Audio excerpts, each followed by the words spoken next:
신명기 23장입니다. 신명기 23장.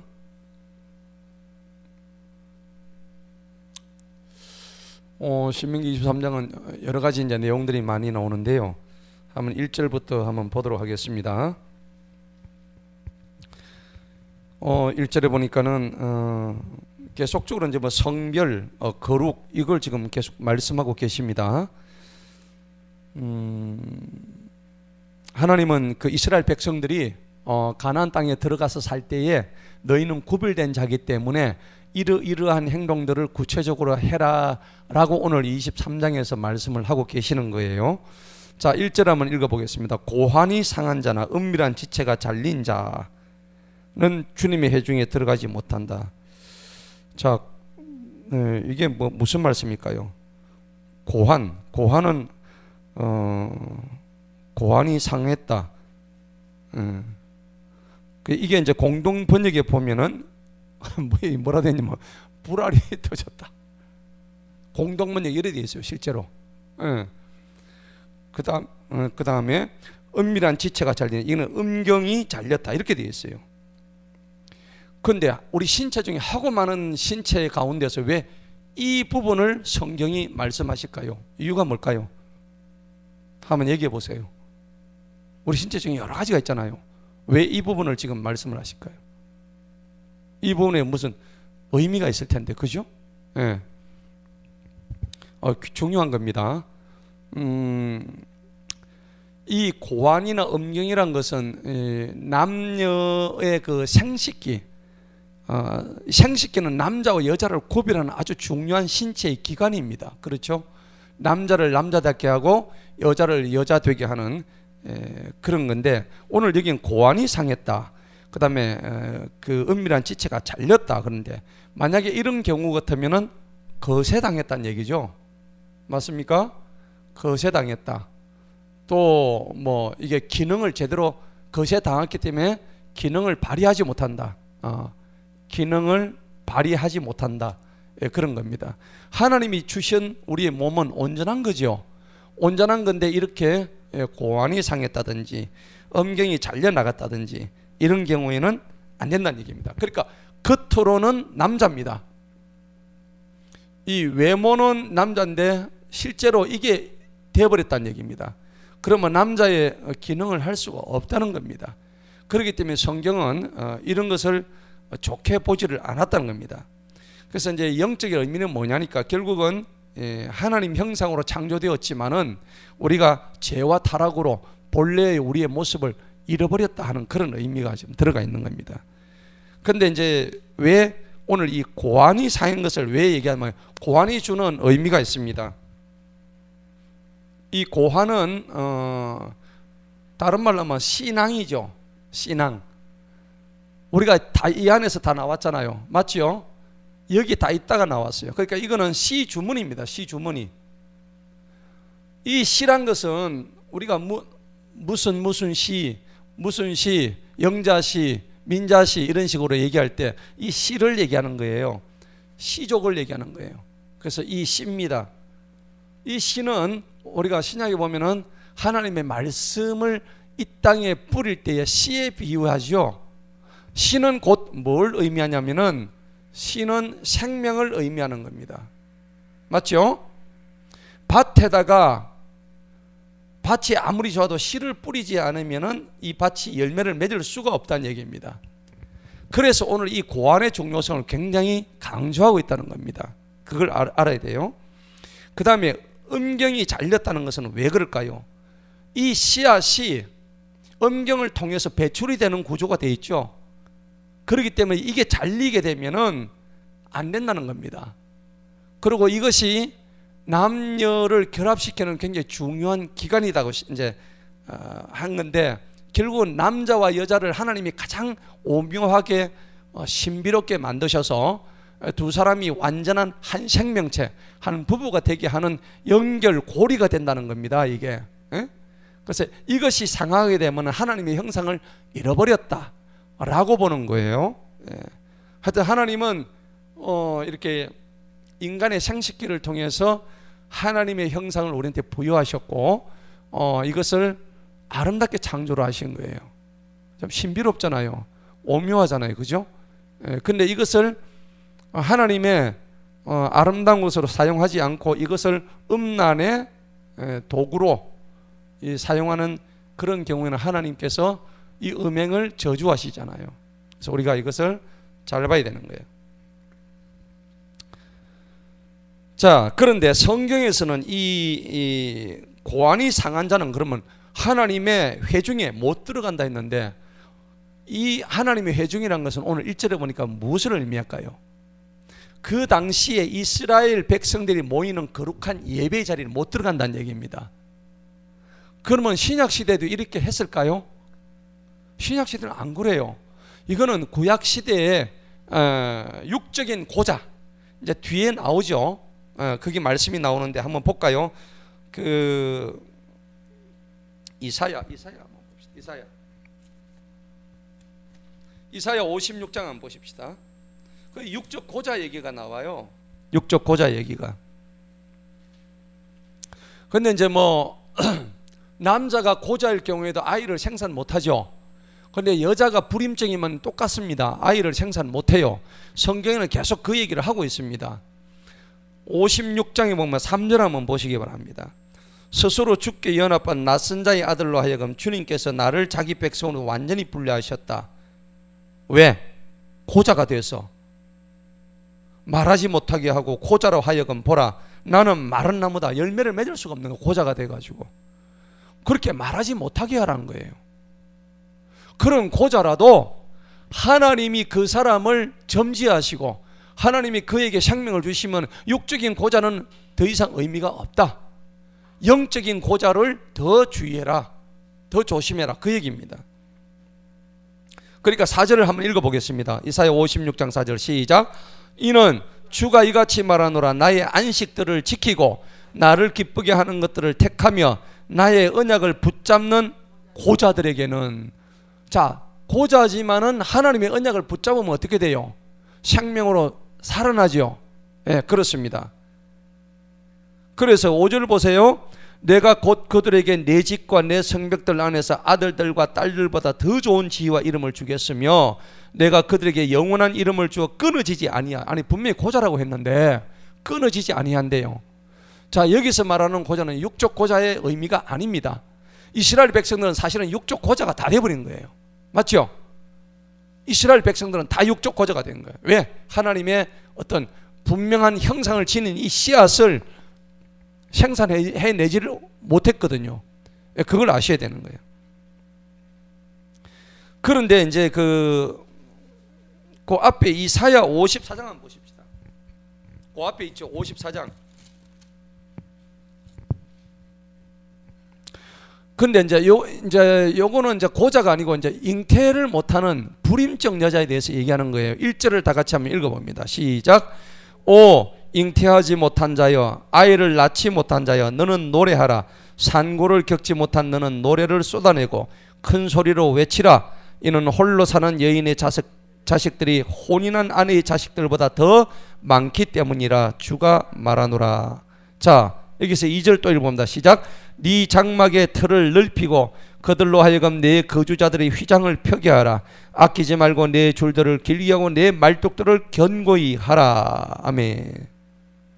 그러니까 4절까지가요 계속 그 아이를 생산하지 못하는 그 여인에 대해서 두려워 마라. 수치에 당하지 않을 거다. 당황하지 마라. 내가 네 젊은 수치를 내가 잊을 것이고 네 갑옷의 치욕을 내가 다시 기억하지 않는다. 계속 이 말씀이죠. 자, 육적인 고자에 대해서 얘기하지만은 하나님은 불임증의 여인에 대해서 똑같은 위로의 말씀을 하고 계시는 거예요. 그래서 주님이 이 잉태하지 못하는 여자에 대해서 뭐라고 그래요? 5절에 보니까 주님이 누구라 그래요? 자신을 남편이라 얘기하잖아. 그죠? 불임증 걸린 여자 보고 내가 네 남편이다 라고 지금 말씀하실 정도예요. 하나님께서. 예. 이는 너를 지으시니까 네 남편이다. 너의 구속자 이스라엘의 거룩한 이 온 땅이 하나님이라 불리운다. 우리는 이러한 자격을 부여받은 사람들이에요. 할렐루야. 예, 얼마나 감사한 일이에요. 자, 그래서 오늘 이 고안이 상한 자나 음경이 잘려나간 자는 주님의 회중에 들어가지 못한다 하는 얘기는 이스라엘 공동체에 못 들어간다 하는 얘기입니다. 그런데 이제 신약 시대에 들어오면은 이제 이게 이방인들이 이제 결국은 이방인들 얘기예요. 이방인들이 복음을 받으면은 똑같이 그 복음을 받아들이고 난 이후에는 하나님의 영원한 동일한 상속자가 된다는 것을 강조하고 있는 거죠. 그래서 오늘 이 1절의 말씀, 고안이 상했다, 음경이 잘렸다, 이 말씀은 분명히 너희가 거룩히 구별하라 하는 그런 의미로 말씀을 하고 계신다는 것을 알아야 됩니다. 레위기 21장에 보면요, 제사장이 몸에 흠이 있으면 제사장을 못했죠. 똑같은 의미입니다. 예. 그래서 우리도 몸에 보면 많은 지금 상처가 있잖아요. 흠이 다 있죠. 흉터 없어요? 다 있잖아. 우리 몸에 하나라도 조그만 흉터는 다 있단 말이에요. 그러면 그 흉터를 가지고는 옛날에 제사장이 될 수 없다고. 근데 신약시대에 들어오면 우리는 다 어떻게 돼요? 너희는 거룩한 제사장이라 했잖아요. 몸에 흉터 있는데도 그 흉터는 예수의 피로 다 없애버린 거예요. 할렐루야. 바로 그거예요. 그러한 자격을 우리가 부여받았다는 것입니다. 그러면 우리는 이 구약법을 지키는 게 아니에요. 여기서 우리는 거룩하라는 정신을 배우고 그 교훈을 얻자는 얘기입니다. 자, 2절을 보시기 바랍니다. 2절은 사생아는 주님의 회중에 들어오지 못한다. 사생아란 말이 무슨 말일까요? 자, 본문 말씀 신명기 23장입니다. 사생아.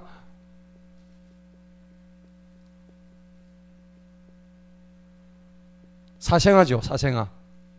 사사로이 났단 얘기입니다. 그래서 사생아가 어떻게 되냐니까 정식으로 혹은 합법적으로 결혼을 해서 나온 아이가 아니란 얘기입니다. 정상적인 아이가 아니란 얘기죠. 그래서 이 땅에는 지금 사생아가 굉장히 많습니다. 버려진 사생아. 그러니까 자기 아버지가 누군지를 몰라. 예. 그 아이 그 일생이 얼마나 불우하겠습니까? 불행합니다. 내 엄마가 누군지를 몰라요. 왜? 어릴 때 갖다 버렸으니까. 그 사생아도 주님의 회중에 들어오지 못한다. 그런데 그의 10세대까지라도 주님의 회중에 들어오지 못한다. 그래, 여기서 말하는 사생아는 구체적으로 누구를 의미할까요? 유대인이 하나님께서 이방인들하고 그 결혼을 하라고 했어요? 하지 말라 했어요? 하지 말라고 했잖아요. 유대인이 이방인과 같이 결혼한 경우를 얘기하는 겁니다. 여기서 태어난 아이가 사생아입니다. 하나님이 금지하신 거예요. 금지한 것을 했기 때문에 사생아가 됐다는 얘기입니다. 그래서 이 애들도 주님의 회중에 못 들어온다. 그 다음에 이제 그 혼의 자식이니까 잡종이라는 얘기입니다. 잡종. 자, 3절 보십시다. 암몬 사람과 모압 사람은 주님의 회중에 똑같이 못 들어온다. 암몬과 모압은 누구의 자녀예요? 롯의 자녀죠. 롯이 근친상간에서 자기 딸들 두 딸들과 큰 딸과 작은 딸 그 근친상간해 가지고 넣었던 그 자식이 모압이고 암몬이었어요. 그런데 하나님께서 이것을 굉장히 저주로 했는데 얘들이 나중에 자기 형제인 이스라엘 백성들을 엄청나게 괴롭혔어요. 그렇기 때문에 하나님이 굉장히 싫어했습니다. 저주받았습니다. 그래서 얘들은 이 땅에 없애버린다고 하죠. 딱 깨끗이 없어진 겁니다. 얘들도 못 들어온다. 이유가 뭘까요? 자, 암몬 사람과 모압 사람이 못 들어오는 이유가 너희가 이집트에서 나왔을 때 그들이 빵과 물을 가지고 너희를 길에서 영접하지 아니했다. 형제잖아요. 독하죠. 그들이 너를 대적하여 메소포타미아의 부돌 사람 부올의 아들 발람을 고용해서 너를 저주하게 했다. 우리 발락과 발람에 대해서 지난번에 했죠. 자, 발락은 모압의 왕입니다. 그런데 모압의 왕인 발락이 거짓 선지자 발람을 불러가지고 이스라엘을 저주하게 했잖아요. 그런데 그 계획이 이루어졌습니까? 안 이루어졌죠.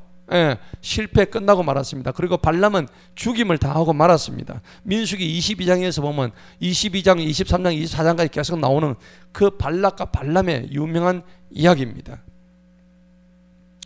자, 그래서 이 발람이 이제 그 얘기 나오는데 계속해서 이제 이스라엘 백성을 괴롭혔기 때문에 하나님은 암몬과 모압 족속을 없애버리는 거예요. 자, 그럼에도 불구하고 5절 봅시다. 주 너희 하나님께서는 발람에게 귀를 기울여 듣지 아니하시되. 이 발람이란 사람의 원뜻이요, 발람이란 이름의 원뜻이 백성을 멸망시키는 자, 이런 뜻입니다. 이 이름도 별로 안 좋죠, 뜻이. 오히려 주 너희 하나님께서는 그 저주를 내게 복으로 바꾸셨으며 주 너희 하나님께서 너를 사랑하셨나니. 왜? 이스라엘 백성이기 때문에, 자기 백성이니까. 너는 내 모든 날들 동안 그들의 평안과 그들의 형통함을 영원히 구하지 마라. 아주 암몬과 모압 족속은 악하다는 겁니다. 하나님께서 영원토록 구하지 말라는 얘기입니다. 그런데 6절 보니까 이제 7절 보니까요. 참 6절에 보니까는 영원히 구하지 말았는데, 이 사실은 형제를 사랑하고 이웃을 사랑하라 했는데, 여기서 말씀하는 영원히 저들에게 동정 가지지 말라는 것은 하나님이 그렇게 하고자 정하셨기 때문입니다. 그래서 그들에게 단순한 악 감정을 가지지 말고 하나님의 약속이 이미 축복과 저주로 나뉘고 있다는 것을 창세기 12장에서 말씀하시는 그 내용이 그대로 이루어지고 있다는 겁니다. 그러니까 7절에 나오는 에돔 사람은 미워하지 마라고 되어 있죠. 왜 에돔은 미워하지 마라? 암몬과 모압은 아예 상종도 하지 말았는데 에돔은 그렇게까지는 하지 마라 한 것은 뭘까요? 에돔 사람의 자기 조상이 누구예요? 에서죠. 에서는 누구의 형제입니까? 야곱의 형제죠. 자기 아버지가 이삭이란 말이에요. 바로 친형제예요. 그럼에도 불구하고 이 에돔 자손이 나중에 이스라엘이 애굽 행할 때 여행을 갈 때에 가나안 땅으로 이제 가려고 할 때에 계속 이 에돔 족속들이 이 이스라엘 족속들을 괴롭혔습니다. 그래서 얘들도 저주를 받죠. 그럼에도 불구하고 하나님은 에돔 사람은 미워하지 마라. 왜 그럴까요? 가장 가까운 형제이기 때문에 그렇습니다. 예. 그 다음에 그가 네 형제다. 그 다음에 너는 이집트 사람을 미워하지 마라. 애굽 사람들을. 왜 미워하면 안 되느냐? 이유가 나오죠. 뒤에 뭐라고 했어요? 네가 그의 땅에서 잠시라도 낯선 자로 있었다는 겁니다. 이스라엘 사람들이 흉년이 들었을 때 가가지고 목숨을 부지할 수 있었던 땅이 어디예요? 그렇죠. 그게 이집트 땅이죠. 예. 애굽 땅이란 말이에요. 애굽 땅에 갔기 때문에 거기서 어찌됐든 목숨을 부지할 수 있었던 한순간이나마, 한순간이 아니죠. 400년 동안을 그 땅에서 살았잖아요. 어쨌든 애굽 그 족속의 덕을 보았단 말이죠. 그래서 너희들도 한때는 거기에 낯선 자 이방인은 들었으니까 그 애굽 족속에 대해서 너무 미워하지 마라. 그런 얘기입니다. 자, 그래서 8절 보십시다. 그들에게서 태어난 자손은 그들의 3, 4대 후에 주님의 회중에 들어갈 수 있느니라. 그러니까 에돔 사람이나 에집트 사람들은 미워하지 말고 그들에게 태어난 자손들은 너희가 나중에 너희가 이 이스라엘 공동체 안에 받아들일 수 있다 하는 겁니다. 조건이 뭘까요? 이 에돔 사람하고 이집트 사람을 받아들일 수 있는 조건이 보면은 첫 번째 있어요. 첫 번째는 할례를 받아야 됩니다. 창세기 17장에 나오는 얘기죠. 이방인들이 이스라엘 백성의 공동체로 들어오기 위해서 첫 번째 해야 될 게 할례였습니다. 그렇죠? 그 할례를 먼저 받은 후에 하나님을 믿어야 됩니다. 먼저 할례 받고 하나님을 믿어야만이 저들이 이스라엘 공동체 안에 들어올 수가 있었어요. 에돔 사람이나 애굽 사람이나. 창세기 17장에 나오는 말씀인데 여러분들 요거를 기억하시기 바랍니다. 그러니까 하나님께서는 비록 저들이 나쁜 사람이었지만은 저들과 싸우지 말고 분쟁하기보다는 화평을 강조하셨습니다. 전쟁하지 말고 평화를 말씀하신 거예요. 또 사랑을 말씀하셨죠. 하나님은 사랑의 하나님이시기 때문입니다. 증오하지 말라는 얘기죠. 자, 9절 보십시다. 군대가 네 원수들을 치러 나갈 때 너는 모든 사악한 일들보다 너를 지켜라. 자, 군대가 전쟁하러 나가는 지금 장면입니다. 여러분, 전쟁통에는 법이 좀 지켜질까요? 안 지켜질까요? 안 지켜지죠. 그 전쟁은 무법 상태예요. 무법. 법이 없어. 무법천지예요. 뭐 지금 우리가 지키고 있는 이 법 따위는 아무 소용이 없어. 총칼이 먼저지. 그런데도 하나님은 이 전쟁 중에라도 너희들이 절대 함부로 하지 말고 무질서 무법천지를 없애라, 그런 얘기입니다. 자, 10절 보시기 바랍니다. 만일 너희 가운데 어떤 사람이 밤에 그에게 우연히 일어나는 부정함, 밤에 우연히 일어나는 부정함이 뭘까요? 밤입니다. 밤. 전쟁터에 나가가지고 밤에, 에? 전쟁터 나갔으든지 안 그러면 그 성읍 안에서 같이 있을 때에 이 밤에 우연히 일어난 부정함이 뭐냐니까, 원문에는 뭐라고 되어 있냐면은 이게 원문에는 몽정으로 되어 있습니다. 몽정이 여러분 아시죠? 몽정은요, 건강한 남자들이 누구나 하는 겁니다. 그래서 이 몽정을 할 때에 성적인 꿈을 꿉니다. 그러니까 건장한 아이들, 그 다음에 이제 뭐 사춘기에 있는 아이들이 이 몽정을 하게 되면은 남자의 그냥 건강한 생리 기능입니다.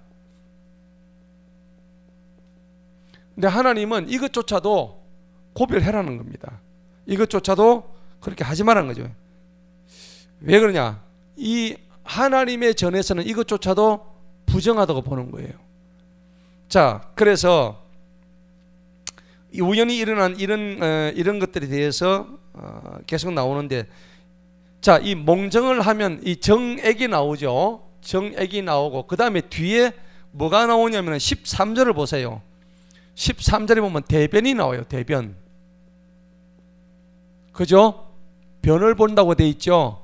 13절에. 대변. 그 다음에 이제 그 레위기에 들어가면 이제 여성의 생리혈, 월경입니다. 이런 모든 것들을 하나님은 인간의 자연스러운 생리 기능입니다. 이거를 하나님은 부정하다고 보시는 거예요. 그죠? 그래서 남녀가 교접할 때 그 씨 묻은 것을 했을 때는 그날 저녁에 너희가 물로 씻고 완전히 깨끗하고 난 다음에 들어와라, 회중에 들어와라, 그렇게 얘기하죠. 그리고 여자가 생리혈을 묻히게 되면 일주일간을 갖다가 부정한 것을 없애는 정결 예식을 치르고 난 다음에야 그 회중 안에 들어올 수 있었단 말이에요. 그래서 오늘 지금 여기서 우연히 일어난 부정함, 밤에 일어난, 요거는 남성의 그 몽정, 그것을 본문에 그렇게 되어 있습니다. 원어에는 그렇게 되어 있습니다. 그런데 이런 것들이 일어나면은 그는 진영 밖으로 나가서 진영 안으로 들어오지 말고 있다가 11절 보세요. 저녁이 되어 그가 스스로 물로 씻고 해가 지면 그는 진영으로 다시 들어와라. 결국은 거룩한 공동체, 이 거룩한 공동체는 어떠한 오점도 가져서는 안 된다는 얘기입니다.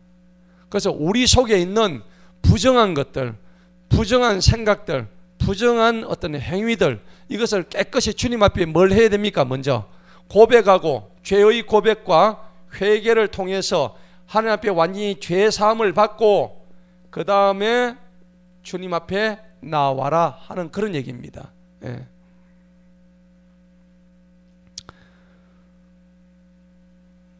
자, 그래서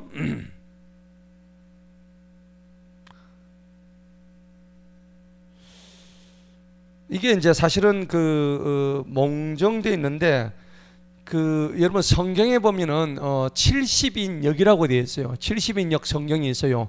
이 성경의 종류가 이제 우리 킹 제임스 성경에는 이제 계속 이렇게 나오는데 원래 히브리어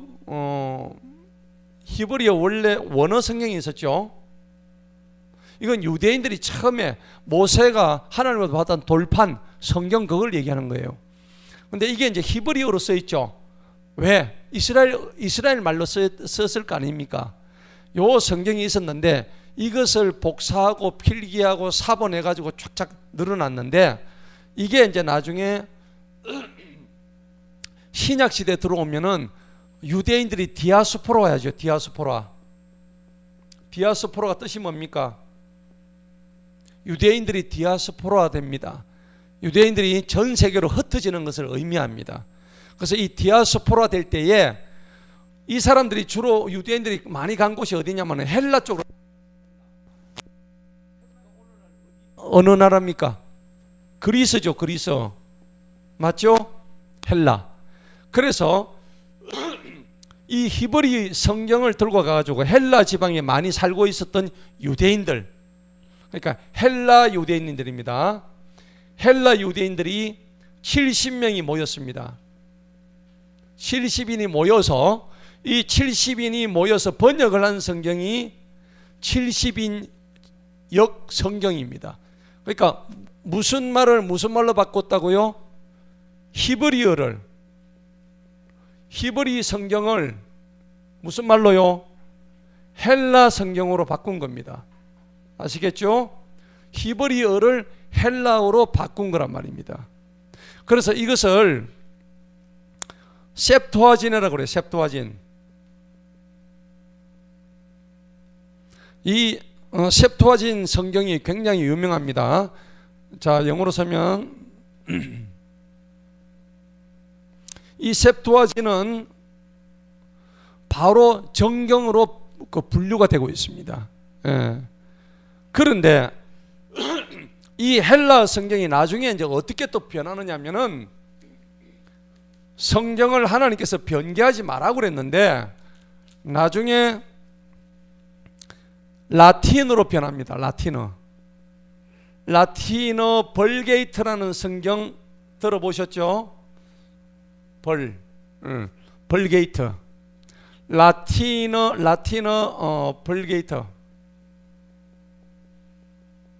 벌게이트 성경입니다. 이거는 누가 만들었냐면은 제롬이라는 신부가 만들었어요. 그래서 이 셉투아진이라는 이 성경이 나중에 이쪽으로 들어가가지고 변개가 됩니다.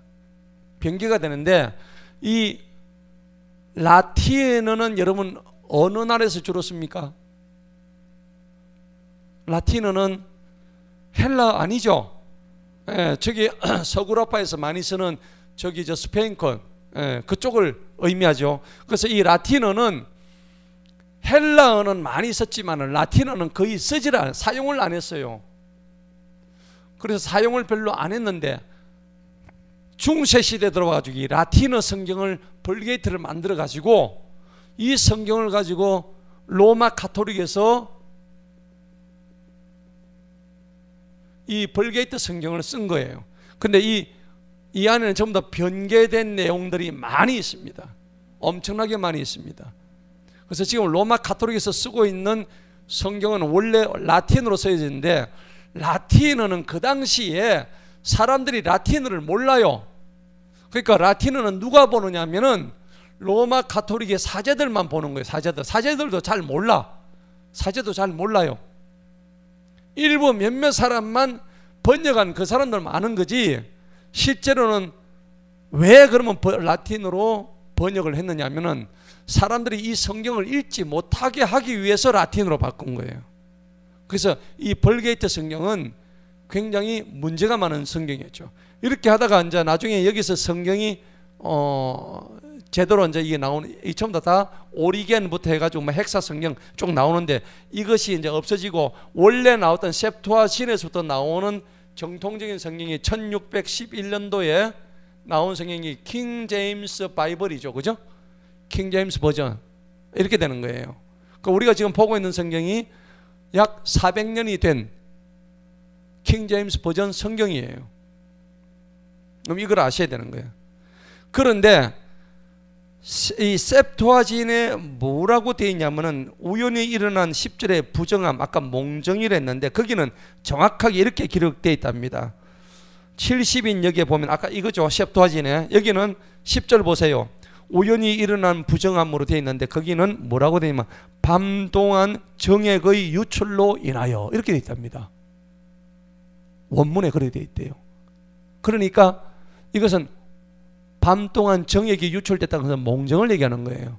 그래서 이제 성경마다 다 다르게 지금 얘기를 하는데 정확한 우리의 뜻을 알아야 된다는 겁니다. 자, 이렇게 완곡하게 표현하는 경우도 있고, 그런데 오늘 킹제임스에서는 우연히 일어난 부정합니다. 예. 자,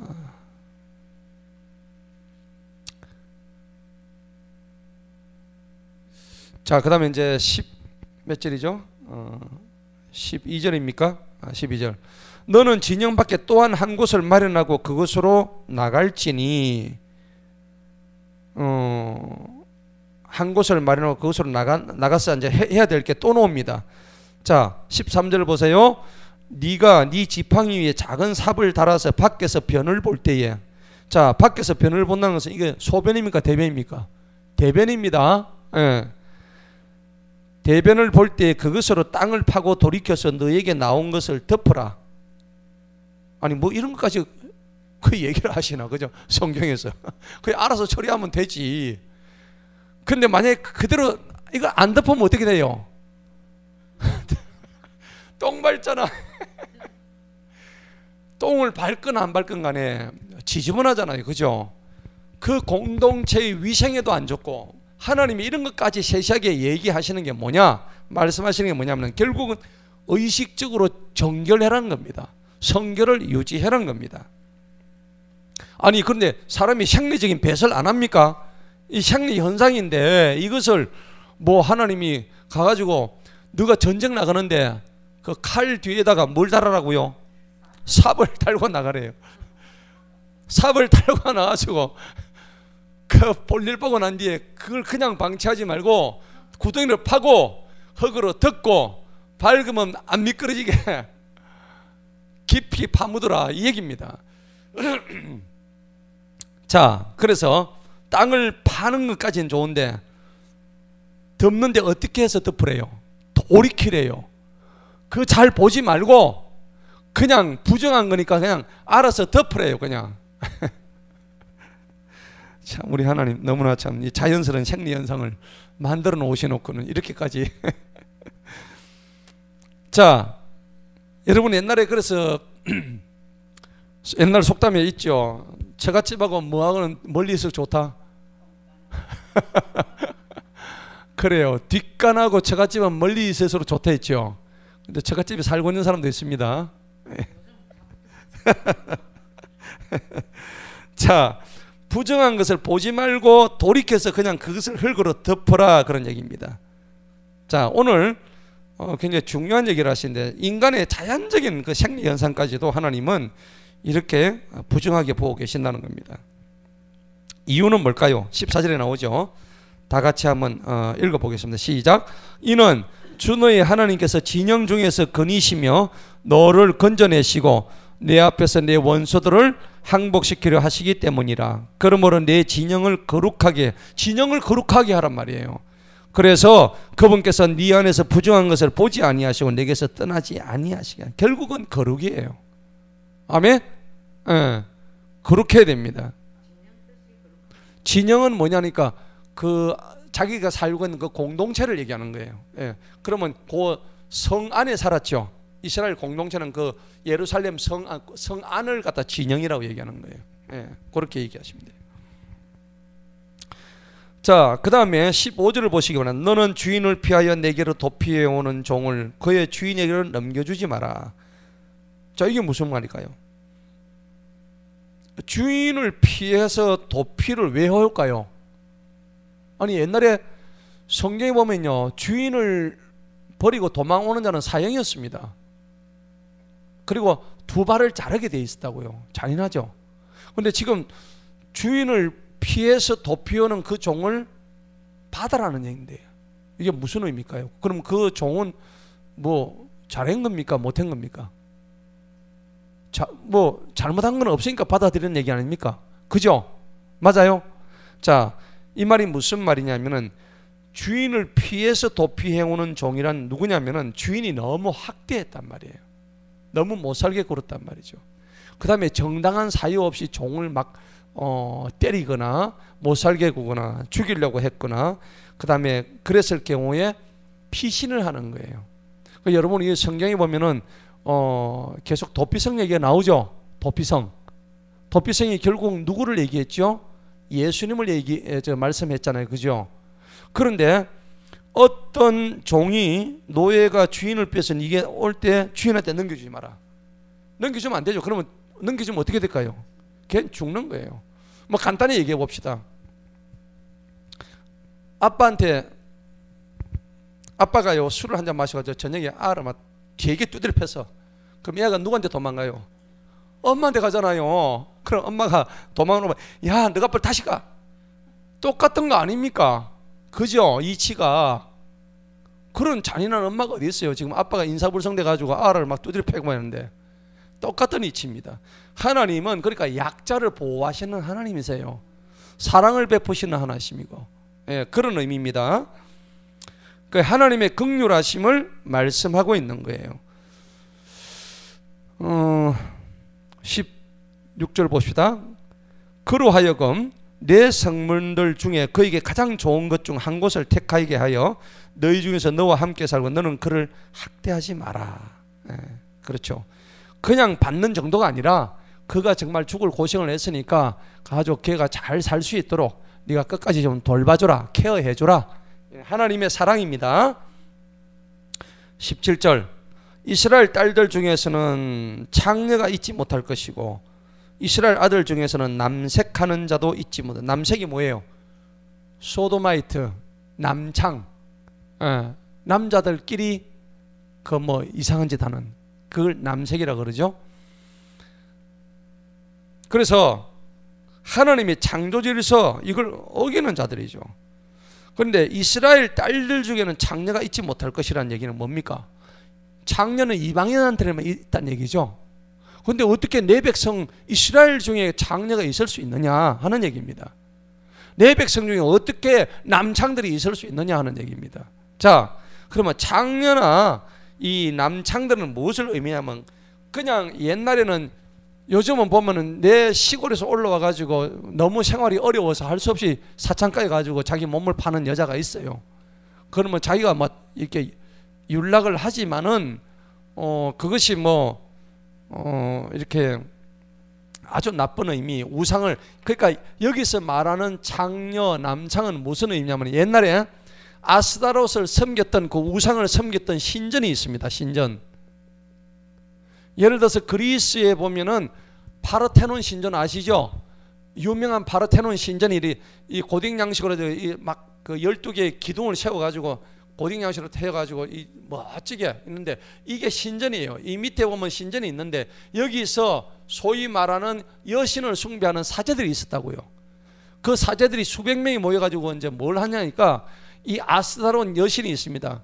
이 여신이 탁 이렇게 앉아 있으면은 뭐가 하나 있겠죠. 얘들한테 향불을 붙이고 인신 제사를 하고 그리고 옷을 벗고는 술을 마시고는 뭐 하냐면은 여기서 난교를 해요. 난교. 요즘 말하면 그룹 섹스한다고. 예, 이걸 한다니까요. 그러면 이것이 무엇을 의미하냐면은 우상을 숭배하는 가장 악한 그러한 매춘 행위를 하는 것을 얘기하는 거예요. 그러니까 일반 장녀하고 좀 뜻이 다릅니다. 예. 남창들도 마찬가지예요.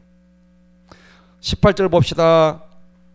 너는 장녀의 몸값이나 개 같은 자의 소득. 이 개 같은 자는 누굽니까? 남창들. 그 위에 있는 남창을 의미합니다. 그래서 얘들이 이제 창조주가 돈을 받았어. 개 같은 자의 소득을 받았어요. 어떤 서원한 일로는 주 너희 하나님의 전에 가져오지 말라. 이 둘은 주 너희 하나님께 다 가정한 것이다. 왜 그럴까요? 창녀의 몸값이 여러분들 하늘에 가오면 좋은 겁니까? 여 부산에 가면 완월동이라고 그 있죠. 완월동.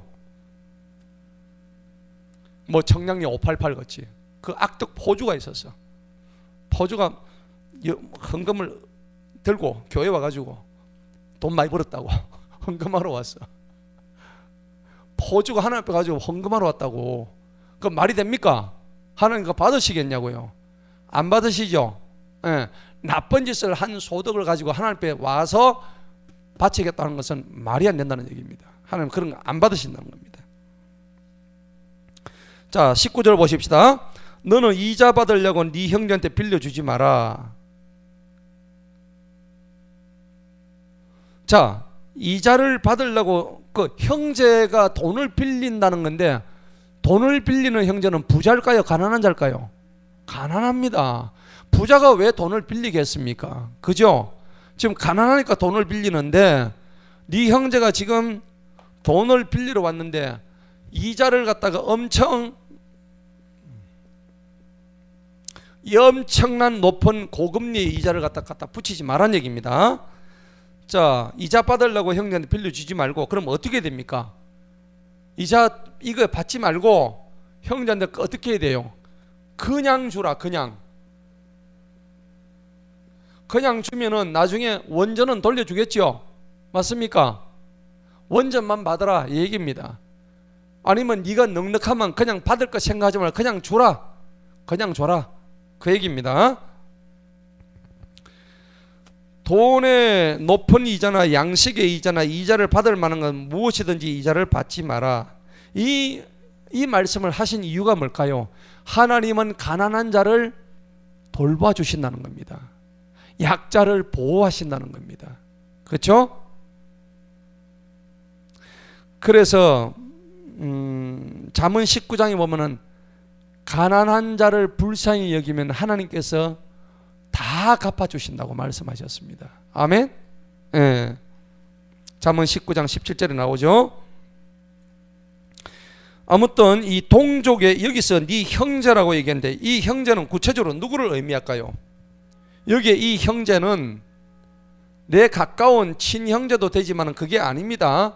여기서 말하는 형제는 이스라엘 자기 동족을 의미합니다. 동족. 예. 자기 동족을 의미하는 거예요. 물론 자기 친형제도 포함됩니다. 동족에 대해서 이자를 받지 마라 하는 것을 얘기합니다. 레위기 25장에 이제 또 이 얘기가 많이 나와 있었죠. 여러 군데 나옵니다. 한번 보십시다. 레위기 25장.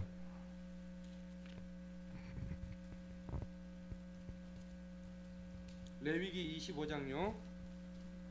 35절.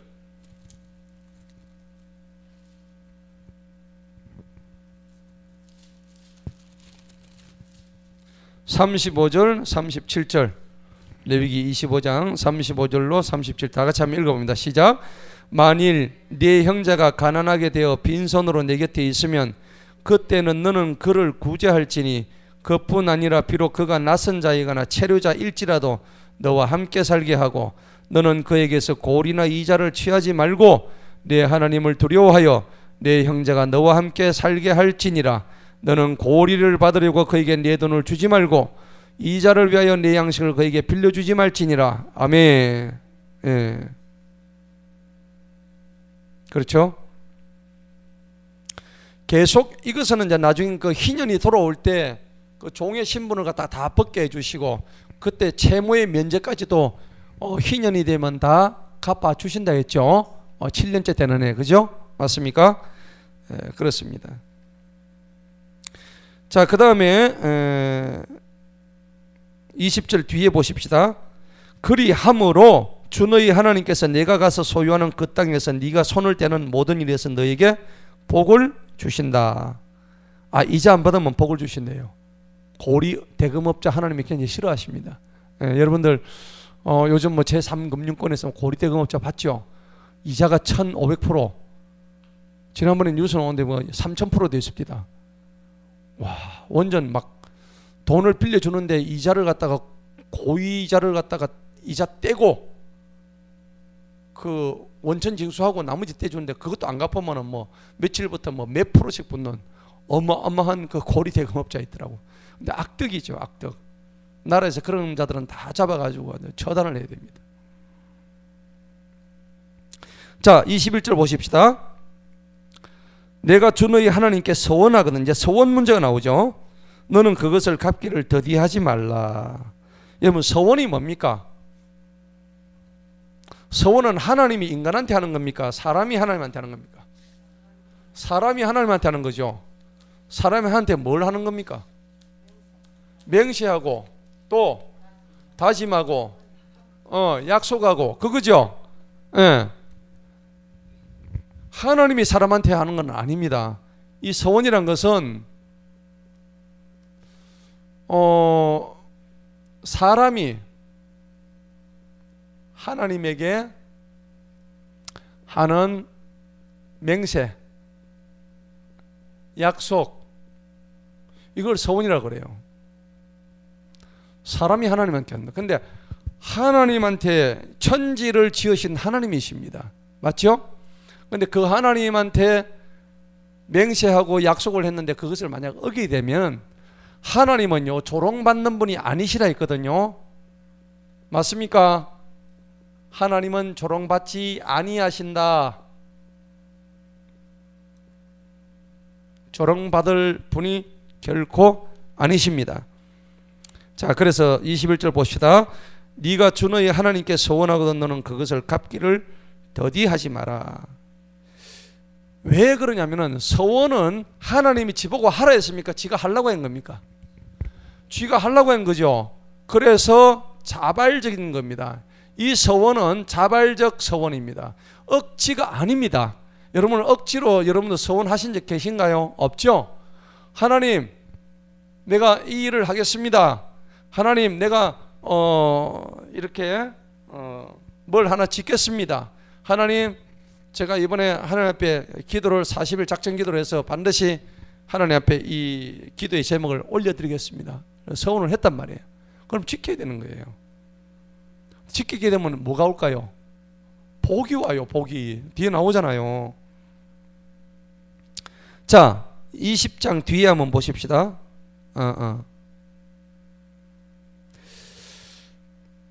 이게 저 21장 내가 주 너희 하나님께서 소원은 너는 그것을 갖기를 더디하지 마라. 주 너희 하나님께서 반드시 그것을 내게 요구하시느니 더디면 네게 죄가 된다 했죠. 더디하면 안 된다는 얘기입니다. 그러면 제대로 갚으면 뭐가 올까요? 복이 옵니다. 복이. 맞죠? 그래서 서원을 지키면 하나님이 큰 복을 주십니다. 그런데 성경에는 이 서원에 대한 얘기가 많이 나오죠. 야곱이 베들에서 서원하는 그 창세기 31장에 나오죠. 그죠? 그 다음에 삼손이 자기 아버지가 자기 아버지 마노아 그렇죠? 마노아 자기 아버지가 이 삼손을 하나님께 드리는 서원을 하잖아요. 그 다음 사무엘상 1장에 가면은 한나가 자기 아들 놓으면은 하나님 앞에 드리겠다 해서 누굴 낳았어요? 사무엘 낳았잖아요. 맞죠? 서원을 했습니다.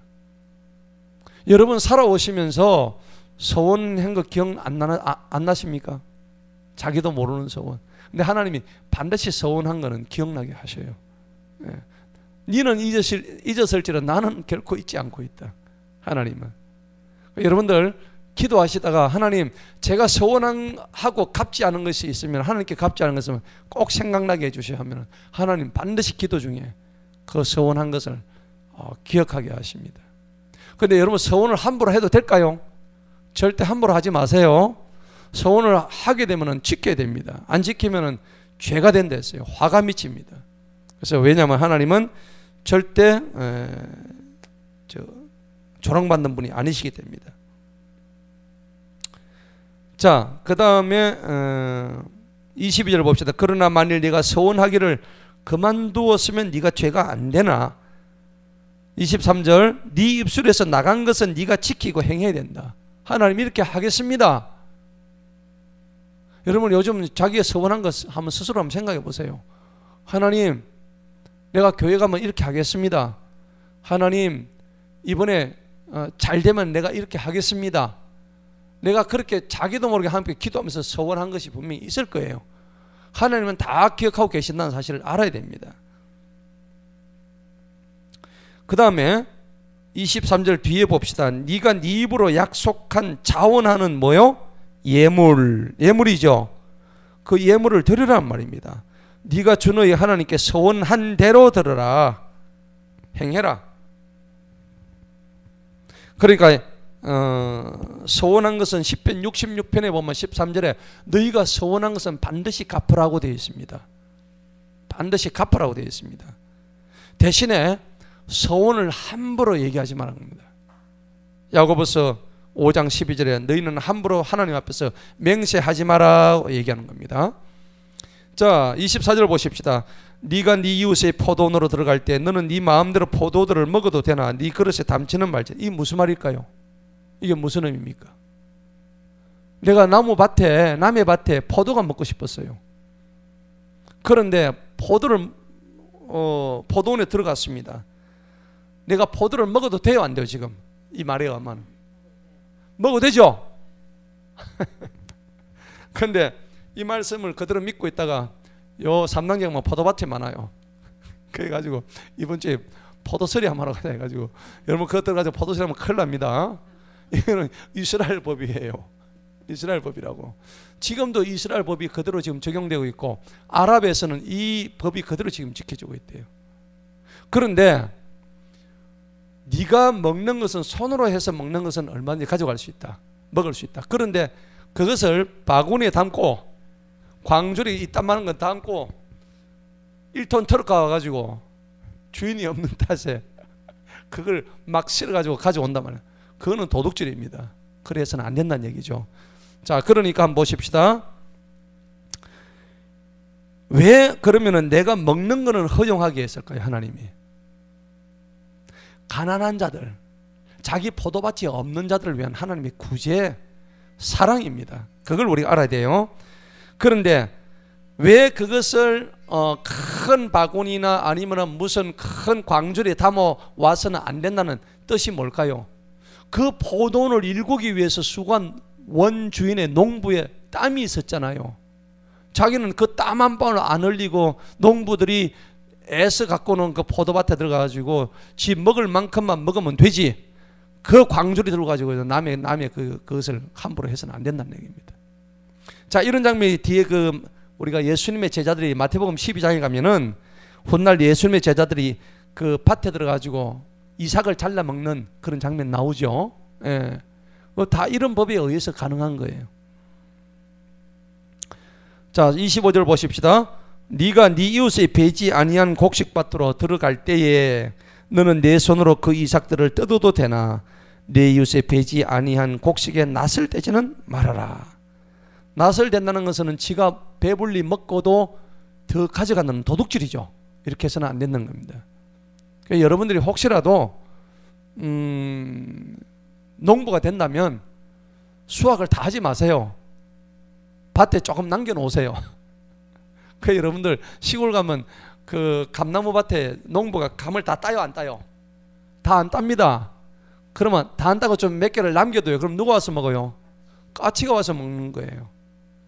정말 잘하는 일입니다. 근데 막 얄짤없이 그냥 막 나무에서 막 썩은 감 하나도 안 놔두고 싹 다 뜯어와가지고, 그러면 복을 못 받습니다. 그러면 그 밭 안에는 하나님의 복이 안 옵니다. 그래서 누가 와서 먹든지 먹을 수 있도록 해주고, 그렇게 하나님의 자선과 그 다음에 하나님의 공의, 하나님의 어떤 속성을 우리가 잘 알고 베풀어야 되는 것입니다. 자, 오늘 신명기 23장을 했는데 여러 가지 큰 주제는 뭐냐면, 하나님을 우리가 절대 오해해서는 안 됩니다. 하나님은 우리한테 거룩을 말씀하시고 또 그 다음에 구별할 것을 말씀하시는 거예요. 오늘 여러 가지 우리가 예를 들어서 지금 구별, 거룩, 여기에 대해서 말씀하신 걸 우리가 깨달았죠. 이와 같이 우리도 신앙생활을 하면서 좀 더 구별된 자로서 하나님 앞에 쓰임받는 저와 여러분 되시기를 축원합니다.